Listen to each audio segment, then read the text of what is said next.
Kamu pernah merasa sudah kerja keras, sudah dapat gaji yang lumayan, tapi entah kenapa uang selalu habis sebelum akhir bulan?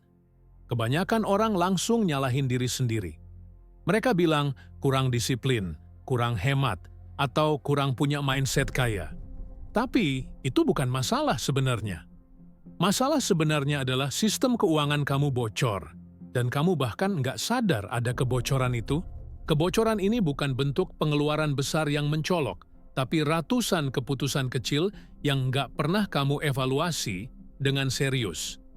Fokuslah sampai kamu paham logika lengkapnya, karena bagian terpenting dari penjelasan ini bukan di awal, tapi di tengah, ketika kamu mulai melihat pola yang selama ini tersembunyi di balik kebiasaan finansial kamu. Coba pikir, berapa kali kamu bilang ke diri sendiri bahwa bulan depan akan lebih baik? Kamu janji akan lebih disiplin, akan lebih teliti catat pengeluaran, akan mulai nabung serius.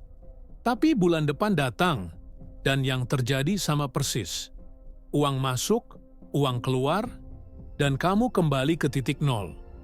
Bahkan kadang lebih parah, karena ada tagihan kartu kredit yang membengkak, atau cicilan yang tertunda. Ini bukan soal niat. Kamu punya niat. Ini bukan soal pengetahuan juga, karena kamu tahu harus nabung. Yang kamu nggak punya adalah sistem yang menjaga uang tetap bekerja untuk kamu, bukan kabur dari kantong kamu tanpa jejak yang jelas. Kebanyakan orang hidup dengan sistem reaktif. Mereka bereaksi terhadap tagihan, bereaksi terhadap pengeluaran mendadak, bereaksi terhadap diskon, bereaksi terhadap ajakan teman. Mereka nggak punya struktur yang otomatis melindungi uang mereka dari kebocoran kecil yang tanpa disadari jadi besar.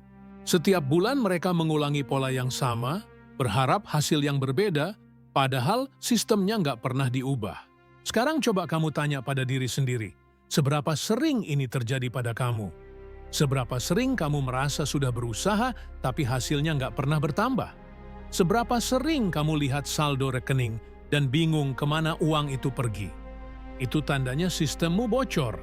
Dan bocornya bahkan nggak terlihat karena bentuknya bukan pengeluaran besar, tapi akumulasi dari keputusan kecil yang dibuat tanpa kesadaran penuh. Langganan streaming yang nggak pernah ditonton. Kopi setiap pagi yang jadi kebiasaan otomatis. Belanja online tengah malam karena gabut. Makan di luar karena males masak. Taksi karena telat bangun. Semua ini kecil kalau dilihat satu persatu, tapi dalam sebulan akumulasinya bisa jutaan rupiah yang hilang tanpa memberikan nilai signifikan pada hidup kamu. Masalah keuangan yang sebenarnya bukan tentang berapa banyak uang yang kamu hasilkan. Masalah keuangan yang sebenarnya adalah kamu nggak punya arsitektur yang membuat uang itu tetap tinggal dan berkembang di dalam sistem kamu. Kebanyakan orang berpikir kalau mereka dapat kenaikan gaji, masalah akan selesai. Tapi yang terjadi adalah lifestyle inflation. Pengeluaran naik sebanding dengan pendapatan, dan mereka kembali ke posisi awal. Bahkan kadang lebih buruk, karena dengan gaji lebih besar mereka merasa lebih percaya diri untuk berutang lebih banyak. Kenapa? Karena sistemnya masih bocor. Sistem bocor itu seperti ember yang kamu isi terus-menerus, tapi ada lubang di bawahnya. Kamu bisa tuang air sebanyak apapun, tapi kalau lubangnya nggak ditutup, ember itu nggak akan pernah penuh. Definisi baru dari masalah finansial bukan soal kurang uang, tapi soal nggak ada struktur yang mencegah uang keluar tanpa memberikan nilai balik yang terukur. Jadi pertanyaannya sekarang bukan lagi berapa banyak kamu menghasilkan, tapi berapa banyak yang bisa kamu pertahankan dan alokasikan ke tempat yang produktif. Berapa persen dari pendapatan bulanan kamu yang benar-benar bekerja untuk masa depan kamu, dan berapa persen yang hilang dalam konsumsi yang nggak terencana? Apakah definisi ini mulai mengubah cara kamu melihat kondisi keuangan kamu sekarang? Kalau iya, atau kalau kamu punya sudut pandang lain, coba bagikan di kolom komentar. Sekarang kita masuk ke bagian yang jarang orang bahas. Kenapa sistem konvensional gagal? Kenapa budgeting yang kamu coba berkali-kali akhirnya ditinggalkan? Kenapa aplikasi pencatat keuangan yang kamu install cuman bertahan seminggu? Karena sistem itu dibangun berdasarkan asumsi yang salah. Asumsi pertama adalah kamu punya kontrol penuh atas setiap keputusan finansial kamu setiap saat. Ini ilusi besar. Kamu nggak punya kontrol penuh ketika kamu lelah setelah kerja seharian, ketika kamu lagi stres karena deadline, ketika kamu lagi berkumpul dengan teman yang spending habitnya beda, ketika kamu lagi sedih dan butuh comfort shopping. Di saat-saat itu, otak kamu nggak akan mikir rasional tentang budget. Otak kamu akan cari jalan pintas yang paling nyaman, yang paling cepat memberikan kepuasan, meskipun itu merugikan dalam jangka panjang. Ini bukan soal lemah mental, ini soal bagaimana otak manusia bekerja ketika menghadapi tekanan atau kelelahan. Asumsi kedua adalah kalau kamu cukup disiplin, kamu bisa konsisten mengontrol pengeluaran setiap hari. Ini juga salah besar. Disiplin adalah resource yang terbatas, seperti baterai yang habis seiring waktu. Kamu nggak bisa andalkan disiplin untuk jangka panjang, karena disiplin akan habis ketika hidup mulai menuntut energi lebih. Ketika kamu lagi sakit, ketika ada masalah keluarga, ketika pekerjaan lagi menumpuk, disiplin finansial adalah hal pertama yang jebol. Makanya, orang yang mengandalkan disiplin untuk mengatur uang selalu gagal dalam jangka panjang. Yang kamu butuhkan bukan disiplin yang terus-menerus, tapi otomasi yang bekerja bahkan ketika kamu nggak lagi punya energi untuk disiplin. Asumsi ketiga adalah semua pengeluaran punya nilai yang sama, dan kamu harus hemat di semua area. Ini yang paling berbahaya, karena ini bikin kamu mikir uang adalah musuh, sesuatu yang harus ditahan sebisa mungkin. Padahal uang adalah alat, dan nilai uang ditentukan oleh bagaimana kamu menggunakannya. Hemat di area yang nggak produktif itu pintar. Misalnya nggak perlu beli gadget baru setiap tahun kalau yang lama masih berfungsi baik. Tapi hemat di area yang bisa naikkan kapasitas kamu itu bodoh. Misalnya nggak mau bayar kursus yang bisa tingkatkan skill profesional kamu, karena merasa itu mahal. Uang yang dikeluarkan untuk investasi pada diri sendiri, untuk kesehatan, untuk skill yang relevan dengan karir, itu bukan pengeluaran. Itu investasi yang akan balik berlipat. Tapi kebanyakan orang nggak bisa bedain mana konsumsi dan mana investasi. Jadinya, mereka hemat di tempat yang salah dan boros di tempat yang salah juga. Jangan lanjut dulu sebelum kamu paham kenapa ketiga asumsi ini bikin sistem lama gagal. Kalau kamu belum paham alasan fundamentalnya, solusi yang akan kamu terima nanti juga nggak akan efektif. Ini bukan tentang trik atau shortcut. Ini tentang membangun fondasi berpikir yang benar. Sistem yang bagus harus dibangun dari pemahaman yang benar tentang bagaimana manusia sebenarnya mengambil keputusan finansial. Bukan dari idealisme tentang bagaimana manusia seharusnya berperilaku. Jadi apa yang seharusnya kamu lakukan? Kamu perlu bangun sistem yang nggak bergantung pada motivasi harian kamu. Sistem yang bekerja bahkan ketika kamu lagi nggak fokus, bahkan ketika kamu lagi lemah, bahkan ketika kamu lupa. Inilah yang disebut sistem anti bocor. Bukan budget yang kaku yang bikin kamu merasa terkekang setiap hari. Bukan pencatatan detail yang melelahkan sampai kamu harus catat setiap beli kopi Rp5.000. Tapi struktur alokasi otomatis yang memastikan uang kamu masuk ke tempat yang tepat sebelum kamu sempat salah menggunakannya. Ini bukan konsep baru, tapi ini konsep yang jarang diterapkan dengan cara yang realistis untuk orang yang hidup di dunia nyata, dengan tuntutan nyata, dengan tekanan nyata, dengan godaan nyata. Paradigma baru ini sederhana. Uang harus dialokasikan berdasarkan prioritas sistem, bukan berdasarkan emosi atau situasi saat itu.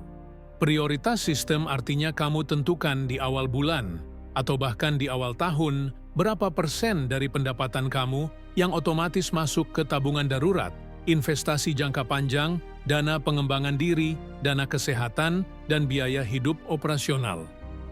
Setelah alokasi itu berjalan otomatis, sisa uang itu baru bisa kamu pakai dengan lebih bebas tanpa rasa bersalah.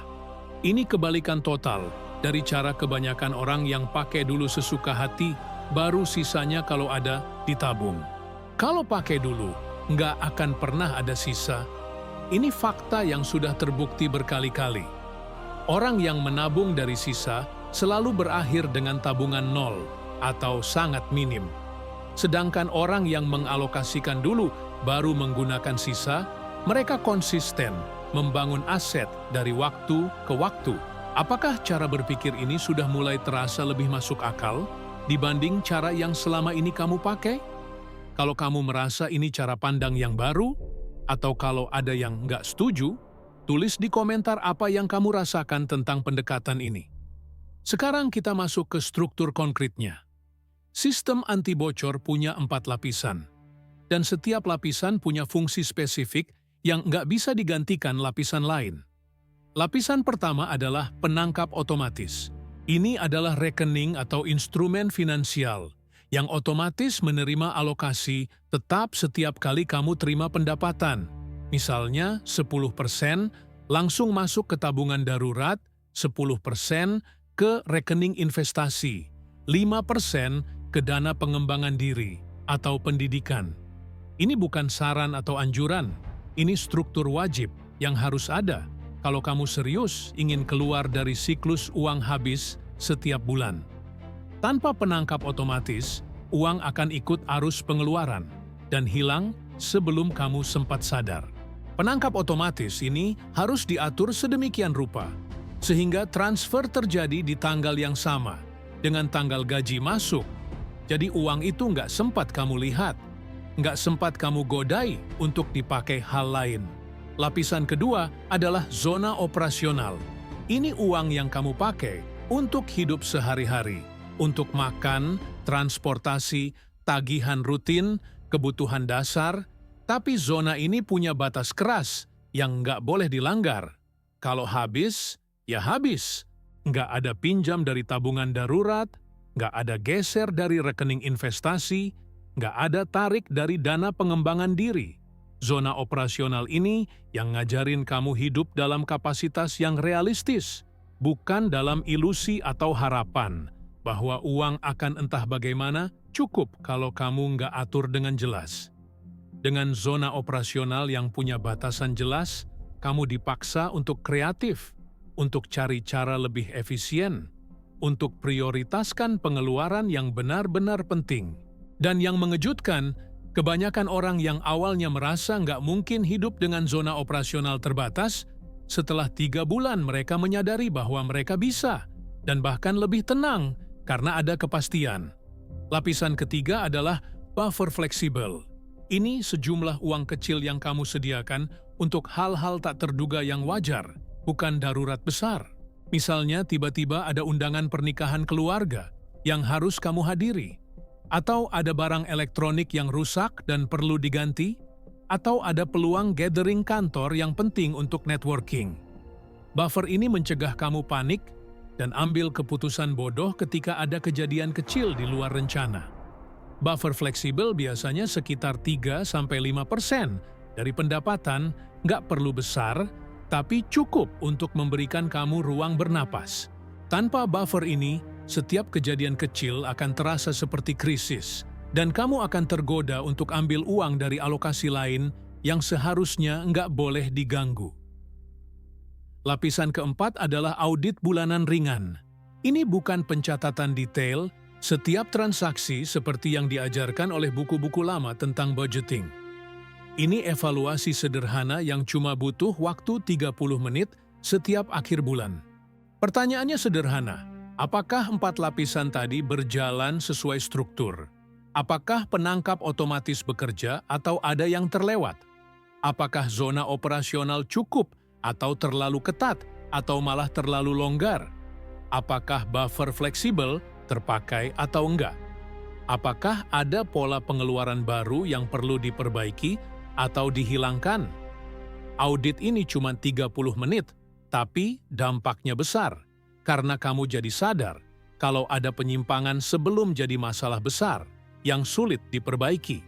Audit bulanan ini juga yang bikin sistem kamu dinamis, bisa disesuaikan dengan perubahan kondisi hidup tanpa kehilangan struktur dasarnya.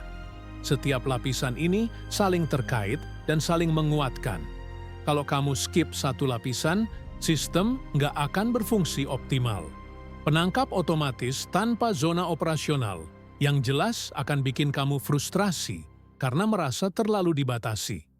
Zona operasional tanpa buffer fleksibel akan bikin kamu stres setiap ada kejadian kecil. Buffer fleksibel tanpa audit bulanan akan bikin buffer itu jadi tempat bocor baru yang nggak terkontrol. Makanya penting kamu ikuti sampai akhir, supaya paham gimana setiap bagian ini saling mendukung dan membentuk sistem yang kokoh. Oke, teori sudah jelas. Sekarang kita masuk ke aplikasi praktis yang realistis, yang bisa kamu lakukan mulai minggu depan. Bukan cuma konsep yang bagus di atas kertas, tapi nggak bisa dijalankan. Pertama, tentukan alokasi persentase kamu berdasarkan kondisi nyata, bukan berdasarkan idealisme atau berdasarkan apa yang dilakukan orang lain di media sosial. Kalau kamu baru mulai dan biaya hidup kamu masih tinggi, jangan langsung alokasikan 30% ke investasi, seperti yang sering disarankan oleh para influencer finansial. Itu nggak realistis dan cuman akan bikin kamu gagal di minggu pertama. Mulai dari yang kecil tapi konsisten. 5% untuk tabungan darurat, 5% untuk investasi, 3% untuk pengembangan diri, 5% untuk buffer fleksibel. Total baru 18% dari pendapatan kamu. Tapi ini angka yang realistis untuk kebanyakan orang. Angka kecil ini terlihat nggak signifikan, tapi konsistensi selama 6 bulan akan bangun fondasi mental yang kuat. Akan bikin kamu percaya bahwa sistem ini bekerja. Dan itu lebih penting daripada alokasi besar yang cuma bertahan sebulan lalu kamu menyerah. Kedua, pisahkan rekening secara fisik. Jangan cuma pisah mental atau pisah di aplikasi. Buka rekening terpisah di bank yang berbeda kalau perlu. Satu rekening khusus untuk penangkap otomatis yang idealnya nggak punya kartu ATM atau kartu debit supaya kamu nggak tergoda untuk ambil uang dari sana. Satu rekening untuk zona operasional yang kamu pakai sehari-hari. Satu lagi untuk buffer fleksibel. Pisah fisik ini penting karena mencegah kamu mengambil keputusan impulsif. Ketika uang ada di rekening yang berbeda, apalagi di bank yang berbeda, ada hambatan psikologis dan hambatan teknis yang bikin kamu mikir 2 kali, 3 kali sebelum transfer. Hambatan kecil ini, meskipun terlihat sepele, adalah penjaga terbaik terhadap keputusan finansial yang buruk di saat lemah. Ketiga, otomasi semua transfer ini. Jangan andalkan ingatan atau niat baik kamu setiap bulan.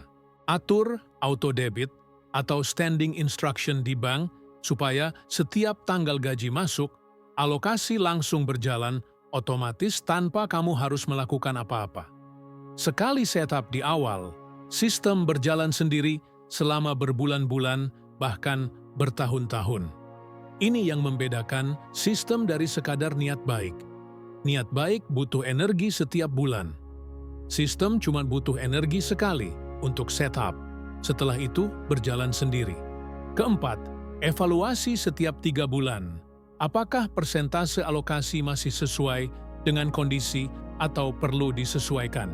Hidup berubah, pendapatan bisa naik atau turun, kebutuhan berubah, prioritas bergeser.